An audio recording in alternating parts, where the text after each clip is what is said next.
श्री गणेशाय नमः। श्री नवनाथ महाराज की जय। श्री नवनाथ भक्तिसार कथा अध्याय 37. हा अध्याय वाचल्याने दोषशीलपणा नष्ट होऊन विद्या प्राप्त होईल. श्री गुरुदेव दत्त अवधूत. वटसिद्ध नागनाथाने पुजाऱ्याकडून कोल्हापुरातील राजापासून गरिबापर्यंत, ब्राह्मणापासून अत्तेजापर्यंत सहकुटुंब पाहुण्यासह दोन्ही वेळेला जेवणासाठी भोजन स्थानी यावे असे आग्रहाचे निमंत्रण दिले. तसे दौंडी देऊन जाहीर केले. आता नागनाथाच्या प्रेमपूर्वक आमंत्रणामुळे गावात कोणी स्वयंपाकासाठी चूल पेटवीत नसत. अन्न घरी नेण्यास परवानगी होती. त्याचप्रमाणे कोरडे शिजवलेले अन्न लोक घरी घेऊन जात. आपण त्याला काशी क्षेत्री अन्नसिद्धी दिली. तोच वटसिद्ध नागनाथ कोल्हापुरात येऊन आपल्या भेटीच्या उद्देशाने अन्नदान करतो आहे हे दत्तगुरूंनी ओळखले व एके दिवशी कोरडी भिक्षा घेऊन ते निघून गेले. महिना झाला तरी दत्त स्वामींचे दर्शन झाले नाही म्हणून नागनाथाने गावातील लोकांकडे कोणी भिक्षेकरी येतो का म्हणून चौकशी केली. एक भिक्षेकरी सिद्धीचे अन्न आहे म्हणून अन्नाची भिक्षा न घेता कोरडी भिक्षा घेऊन जातो असे त्याला समजले.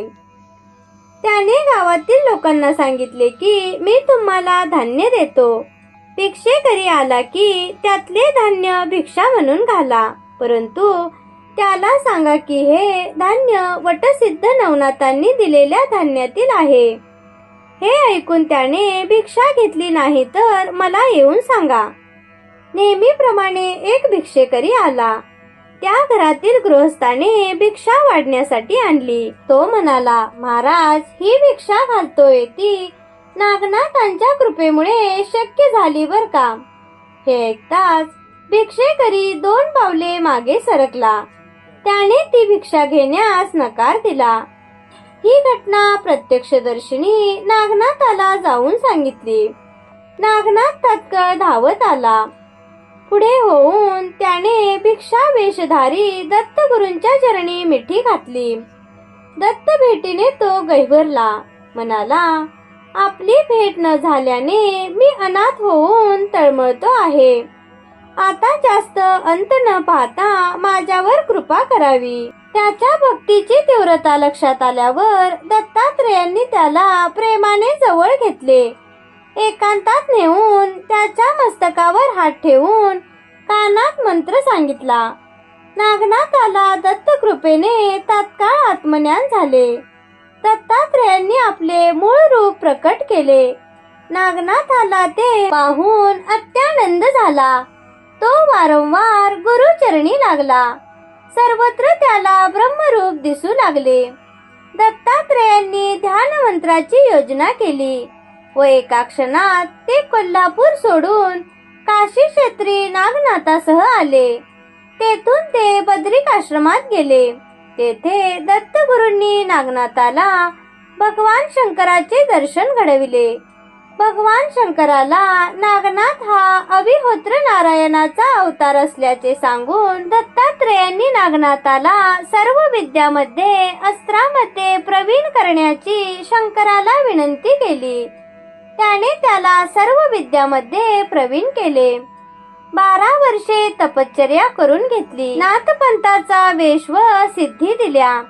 सर्व देवतांना संतुष्ट करून नागनाथाने त्यांच्याकडून वरदाने प्राप्त करून घेतली. दत्तांनी नागनाथाला तीर्थयात्रा करण्यासाठी पाठविले. दत्तात्रेय गिरनार पर्वतावर गेले. नागनाथ फिरत फिरत बाले घाटात आला. तेथून तो लोकाग्रस्त वडवाद या गावी राहू लागला. त्याचा प्रभाव वाढू लागला. त्याची कीर्ती ऐकून मच्छिंद्रनाथ त्याला भेटायला आला. नागनाथाने त्याचे स्वागत केले. काही दिवस ते दोघे एकत्र प्रेमाने राहिले. नागनाथ दारावर शिष्यांना पहारेकरी म्हणून नेमत असे. हे पाहून मच्छिंद्रनाथाने त्याला विचारले. तेव्हा तो म्हणाला, वेळी अवेळी लोक आपल्या समस्या घेऊन येतात आणि मला त्रास देतात. हे ऐकून मच्छिंद्रनाथाने आपला जन्मच परोपकारासाठी आहे, त्यासाठीच आपण अवतार घेऊन दिनोद्धार करणार आहोत. सर्वांना तुझ्याकडे येता आले पाहिजे, यासाठी मुक्त द्वार ठेव.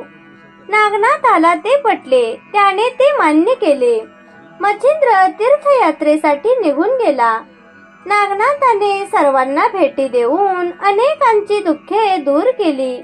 पुढे त्याने समाधी घेतली. श्री नवनाथ महाराज की जय. अशाच नवनवीन व्हिडिओसाठी माझ्या चॅनेलला नक्की सबस्क्राईब करा. बेल आयकॉनवरही क्लिक करा. धन्यवाद.